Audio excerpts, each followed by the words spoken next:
As a fertility doctor, I know that nobody wants to come see me as a patient. That's the hard truth. And nobody really looks forward to doing IVF. IVF is in vitro fertilization. And today I'm discussing the things you need to know to have a successful IVF cycle. Okay, to start, what is IVF? IVF is in vitro fertilization.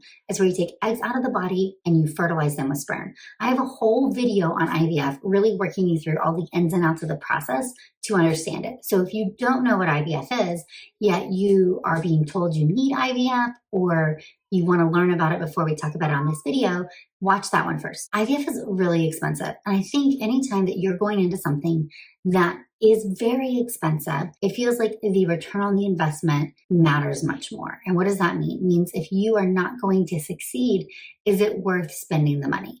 And fertility doctors all the time are trying to give percentages and probabilities to patients to help break this down so you can understand it better.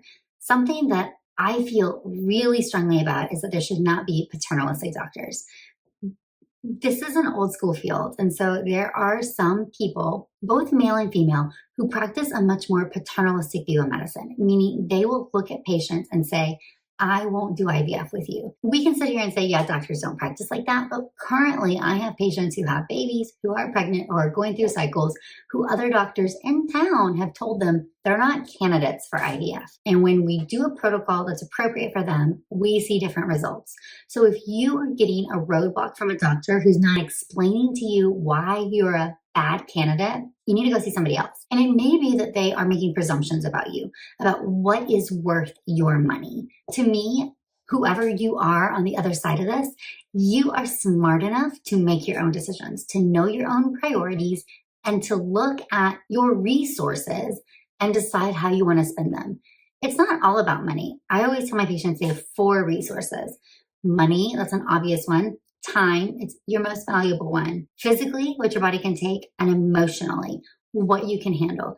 And when you're out of any of them, you're done. You're going to walk away from the game and you're not going to keep doing things, even if I tell you, if you do X, you can get pregnant. Okay, so all of that is, what are the top 5 things you need to know to get pregnant from your IVF cycle? Number 1, pick the right doctor. Don't just pick the doctor who's closest to you or who's the cheapest. When you buy things on Amazon, do you pick the first thing that shows up in the search? No, you look at things and you compare them. Think about what you need and find a doctor and a clinic that can fill the gap. So really take time, especially if you're getting told you need IVF, to number 1, find the right doctor. Number 2, what is your protocol? Is this a protocol that your clinic or doctor chooses for all patients? I've seen practices like that before. Or is this a protocol picked for you? There are a lot of different protocols in IVF, so let's just think about it for a moment. There are antagonist protocols where you grow an egg and then you prevent ovulation. There are primary suppression protocols where you suppress in with a medication called Lupron, with birth control pills, with estrogen, with antagonists, with testosterone.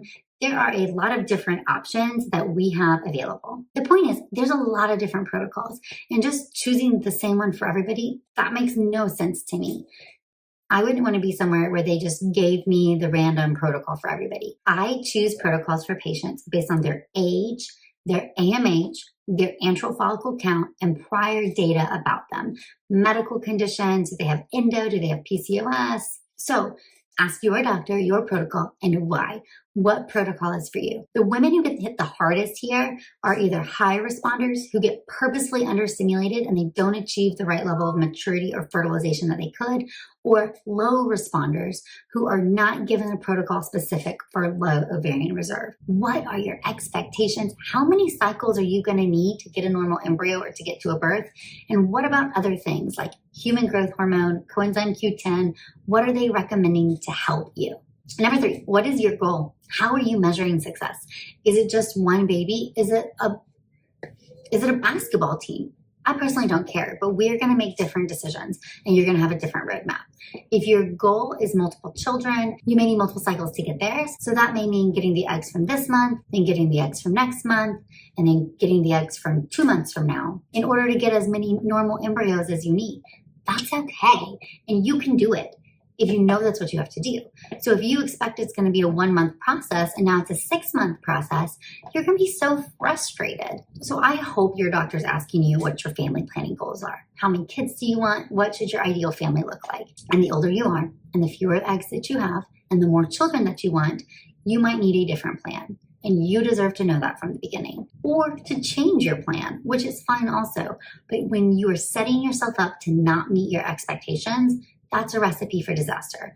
So I hope your doctor's asking you, what is your goal? And if they're not, you should be telling them, our goal is X. We want 3 kids in our family, and I'm 36. If I saw that patient, we're doing IVF, and I'm preparing you for potentially multiple rounds based on needing this many normal embryos before we get to a transfer. You should know that. Number 4 is I see people blindly going into a transfer. So if you are doing a frozen embryo transfer, they get normal embryos, they're like, yes, ready to just go into a transfer without stopping to think what the next best step is. Similarly to IVF, there's different ways we can do frozen embryo transfers. There's something called natural cycles and modified natural cycles where your body grows an egg and makes estrogen.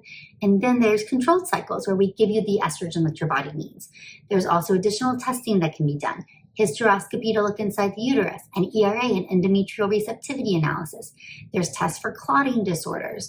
There's thyroid testing, testing for diabetes. Who needs what testing? It depends, and your doctor knows the answers. But you should say, why are we choosing this protocol? What's the benefit of this one for me?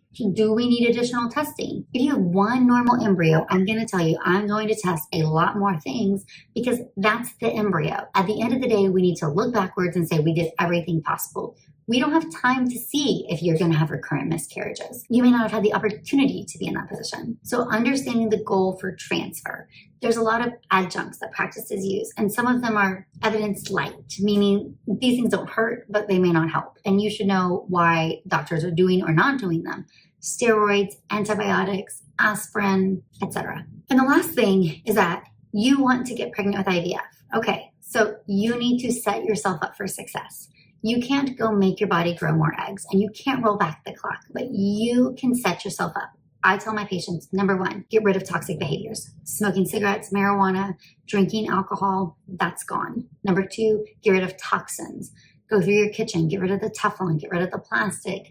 Start paying attention to what you put on your body, on and in your body. Start paying attention.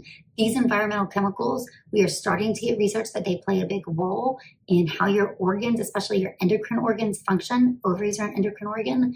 And let's set ourselves up for success. Number 3, what you put inside your body matters. That's your diet. What's the best fertility diet? What's good for your ovaries is good for the rest of you. Fruits and vegetables. If you can go plant-based, go plant-based. Whole grains, limit processed foods, limit sugars, limit meat, especially processed meat. Don't be afraid of fats. A lot of good foods can have fats like olive oils and nuts and avocados. And take your supplements. So every woman should be on a prenatal vitamin with folic acid and supplemental vitamin D. Some women, depending on your medical condition, may benefit from coenzyme Q10, from DHEA, from extra antioxidants, from myo-inositol. Depends on your medical situation. I don't want you to just go out and buy all of those, but I want you to have a conversation with your doctor. Hey, since I have PCOS, do you need to check my hemoglobin A1C? Should I be on inositol? Do I need vitamin D? You need to think about your whole life. It really doesn't work to think about the ovaries and the uterus as their own independent organs now. Really, they're part of your whole body. What happens to your body impacts your reproductive function. And the very last thing is lower stress as you can. Lowering stress is not going to be a make it or break it as far as if you make eggs or not. But I really do think that women's bodies respond differently in times of high stress. And chronic stress is really debilitating. So we need to be mindful of that. Everybody's going to reduce stress in a different way. Is that getting more sleep, going to counseling or therapy, starting on antidepressants or anti-anxiety medications, mindfulness, meditation, yoga, acupuncture, seeing a chiropractor, getting massages? I don't know you. You know you. What can you do that takes your cortisol? So let's just think about stress as our last thing. The adrenal glands are inside our body and they make cortisol in response to stressful situation.